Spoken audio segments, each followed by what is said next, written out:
Make America Great Again? MAGA is often used to refer to a group of people that back up an ideology that happens to rule the Americans today. The new kids on the block, these are the designated liars by Donald to repeat tirelessly the biggest senselessness that shocked the US and the world. And looks like it's only starting, as Donald just stated. It takes a lot of courage to go in front of the world media and lie with no remorse.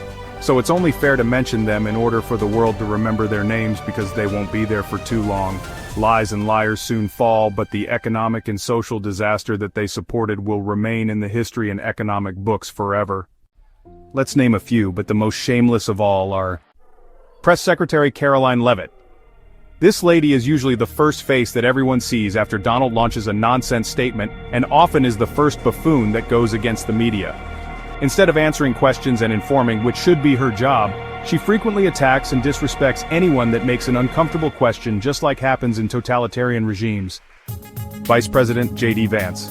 This character is a consumed liar that once was against Trump and now loves him, and is the one that made a fool of himself attacking President Zelensky on that visit to the White House. Secretary of State Marco Rubio. Yes, this is the guy that gained popularity by pretending to be on the Latino community's side to earn their appreciation and votes, but is shown to be merely an opportunist and a liar. Secretary of the Treasury Scott Bessent and Secretary of Commerce Howard Lutnick.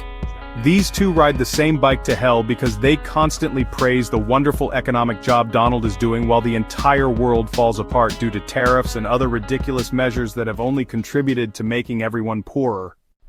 And let's not forget Kristi Noem, Secretary of National Security.